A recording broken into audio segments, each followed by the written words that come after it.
Buenos días y bienvenidos a mundodesconocido.es. Hoy nos trae un misterio poco conocido que ocurrió hace mucho tiempo, concretamente hace 40 años. La verdad es que cuando he estado investigando lo que ocurrió exactamente en este incidente que os voy a contar, del que a posteriormente empezaron a ocurrir fenómenos extraños, me he quedado perplejo. Pero quiero contaros la historia desde el principio. ¿Qué es lo que ocurrió?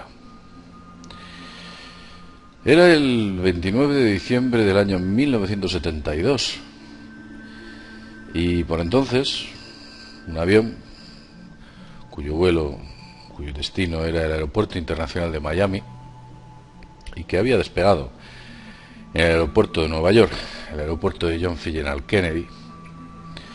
Aparentemente el avión voló sin ningún tipo de problema, despegó del aeropuerto Kennedy perfectamente bien, pero en su proximidad al aeropuerto de Miami ocurrió un acontecimiento inesperado para la tripulación de aquel avión. Y es que cuando bajaron el tren de aterrizaje en la cercanía a ese aeropuerto de destino, comprobaron que la luz verde indicadora de que el tren de aterrizaje había bajado no se encendió. Hicieron varios intentos y era imposible. Aquella luz no se encendía.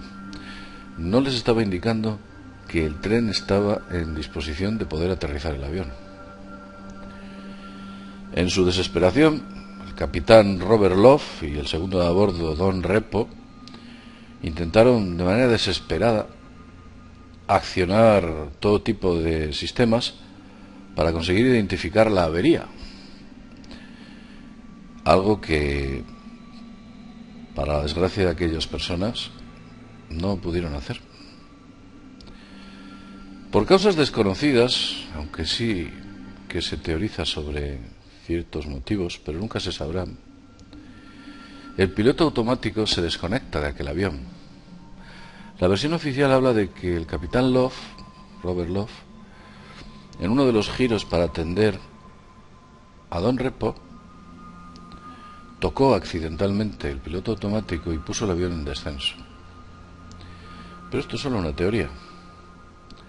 Lo cierto es que el avión empezó a perder altitud mientras en la cabina buscaban la solución al famoso piloto verde indicativo del tren de aterrizaje. En el impasse, la tripulación no se percató de que el avión estaba ya en un punto sencillamente irrecuperable de altitud. Finalmente el avión se estrella en los Everglades, en Florida. Es un condado que está situado al sur de Florida. Y en dicho incidente mueren 103 personas y sobreviven 75. De hecho, inicialmente mueren 101 personas, pero al cabo de 2 días, 2 supervivientes fallecen. Realmente, y para drama de todo este tipo de situación, en las investigaciones que se efectuaron a posteriori se descubrió que lo que había ocurrido es que la bombilla verde que indicaba que el tren de aterrizaje estaba descendido se había fundido. Una simple bombilla había producido este dramático accidente de aviación que, por cierto, en la época en la que fue, en el año 1972, fue el mayor accidente de la historia de la aviación. Imaginaos la importancia del mismo. Una pequeña bombilla. En realidad el misterio no es ese. El misterio fue ahora, o es ahora, cuando comienza, y es cuando os lo vamos a relatar. Porque, aparentemente, empiezan a ocurrir cosas extrañas. La compañía, por causas desconocidas, decide utilizar las piezas del avión siniestrado en otros aviones. Evidentemente, y suponemos que las piezas que estuvieran en buen estado. para el mantenimiento de otros aviones de la misma compañía. Y a partir de este punto empiezan a ocurrir cosas muy extrañas en esos aviones donde presuntamente se habían colocado piezas de aquel avión siniestrado. Son muchos los empleados de la Eastern Airlines, que es la compañía donde se produjo el accidente, que empezaron a hablar de extraños acontecimientos en los que se aseguraba que se había visto al capitán Love junto con su segundo a bordo, Repo. Hay muchos testimonios al respecto, pero veréis que la mayoría de ellos son convincentes, y utilizo la frase o la palabra convincentes porque realmente las fuentes de las que provienen lo son. Veréis, ni más ni menos, incluso uno de los subdirectores de la compañía, que en uno de los vuelos que utilizaba su propia compañía de aviones para desplazarse se sentaba en la zona de la primera clase, al sentarse notó que al lado suyo había un capitán de avión, vestido de capitán de avión, de vuelo, al que inicialmente no identificó, y cuando empezó a entablar una conversación con él, al poco tiempo se dio cuenta de que estaba hablando con el difunto capitán Love. Justo en ese preciso instante, este directivo pudo ver como el señor Love se desvanece en el asiento que tenía al lado, ni más ni menos. Pero es que otros testimonios vienen de gente de responsabilidad, pilotos, oficiales de vuelo, azafatas. Otro ejemplo curioso, porque os puedo contar un montón de ellos y vamos a contar unos cuantos, es que varios testigos vieron al capitán de vuelo, entre los que se encontraba el capitán de vuelo y otros dos asistentes, aseguraban y afirmaban que habían estado hablando con el capitán Love antes de despegar, y que estos, al percatarse de que era el capitán Love, vieron como de repente se empezó a desvanecer delante de ellos. Nosotros podemos pensar que es imaginación nuestra, pero el caso es que aquel vuelo en el que los dos asistentes y el capitán vieron al señor Love, tuvo que ser cancelado debido al shock tan profundo que la tripulación había sufrido.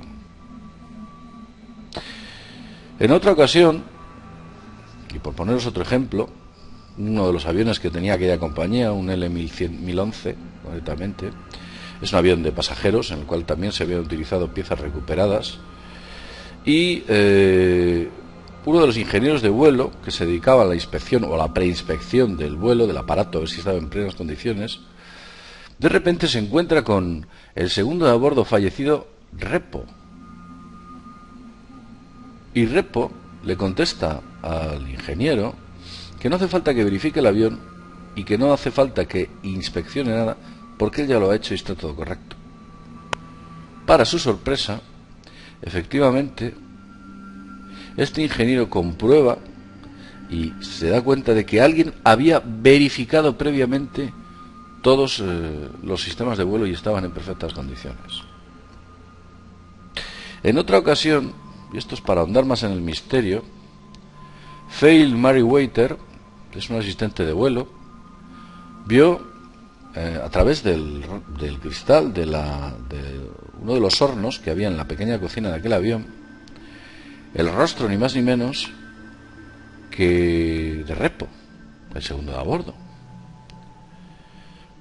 Ella, alarmada al ver aquello, fue inmediatamente corriendo a buscar a unos de sus compañeros porque estaba atemorizada, y uno de estos compañeros de ella, de la señorita Merriweather, pudo confirmar que la persona que allí había era ni más ni menos que Repo. Además lo reconoció al instante porque había sido excompañero del propio Repo. Y lo que le dijo fue lo siguiente: ten cuidado con el fuego en el avión. Esas fueron las palabras de Repo antes de desaparecer de manera misteriosa. Se da el caso curioso de que la cocina que había en aquel avión, en un TriStar 318, era una cocina que había sido reciclada del vuelo 401 que se produjo aquel dramático accidente. Imaginaos, este acontecimiento fue incluso recogido por la Frey Schafferly Foundation, que es una autoridad independiente que se dedica a la investigación y el control de la seguridad de los vuelos. Y bueno, pues pudieron comprobar que efectivamente las declaraciones que habían efectuado las personas que vieron a Repo, que avisaba sobre el incendio, era totalmente real, que allí nadie se había inventado absolutamente nada. E incluso más tarde, en los registros de la Frey Schafferly Foundation, pudieron comprobar que a posteriori hubo un incendio que se produjo en el mismo avión, en el TriStar 318, en la cocina. La cosa no termina aquí, como ya he dicho, es muy extensa. Otro incidente ocurre cuando Repo se le aparece a otro capitán de otro avión y le comenta: nunca más habrá otro accidente, no vamos a dejar que eso suceda. Y ese capitán reconoció a Repo, quien ya se había hecho famoso en aquella compañía debido a las múltiples apariciones que había habido sobre el mismo. Una de las pasajeras, y este es otro caso, se encontró sentada junto a un oficial de la Eastern Airlines, el cual ella, según su testimonio, le encontraba o le veía de que estaba como enfermo, como pálido, como que no se encontraba bien. Esta chica, esta mujer, avisó a una de las azafatas, y cuando la azafata se acercó a ver a aquella persona que estaba enferma, pudo ver y confirmar que efectivamente se trataba del ingeniero de la Eastern Airlines, Repo, quien también se había aparecido en esta ocasión. Era constante y continuado el flujo de testimonios de las apariciones de estos espectros, fantasmas, espíritus. Lo cierto es que el consejo administrativo de la Eastern Airlines no le gustaba nada todo esto. El director de la Eastern Airlines se ponía frenético cada vez que alguien le contaba una historia sobre el señor Love y el señor Repo que había sido visto en alguno de sus aviones. O sea, se ponía, incluso llegó a prohibirlo, llegó a prohibir que los empleados que trabajaban para la Eastern Airlines hablasen de los incidentes producidos por las apariciones del señor Repo y del señor Love, incluso aunque se produjesen. Lo prohibió. Hay fuentes que atestiguan, incluso hay algún libro que habla sobre el propio fenómeno, un libro en el cual la mujer del que escribe el libro estuvo en el vuelo 401, en el vuelo inicial que tuvo el accidente, y fue una de las supervivientes. Bueno, pues se habla y se comenta que hubo más de 20 apariciones conocidas. Y evidentemente habrá apariciones desconocidas de las cuales nunca se habrá datado debido a las presiones de la compañía o sencillamente porque la gente no se percató de ello. Pero fueron constantes. ¿Qué eran esos espectros que estaban viendo? ¿Espíritus? ¿Seres desencarnados? ¿Algún tipo de conciencia que quedó en aquellas piezas que se impregnaron a lo largo de todos esos aviones en los cuales se utilizaron el que inicialmente sufrió el accidente? Pues no lo sabemos. Decía Edgar Allan Poe una frase muy curiosa. Decía que las fronteras entre la vida y la muerte son vagas y sombrías. Y se hacía esta pregunta: ¿quién es capaz de identificar dónde comienza una y dónde termina la otra? El vuelo 401, todo un misterio, del cual incluso me parece que se llegó a hacer una película hace bastantes años, con muy poca trascendencia dentro del Estado español, pero que realmente nos induce a pensar que muchos de estos testigos estaban contando la verdad, si no todos. Tenían bastante más que perder que ganar, qué duda cabe. Todo un misterio. Y lo dicho, sin más, desde mundodesconocido.es, nos vemos en el próximo videoprograma. Hasta pronto.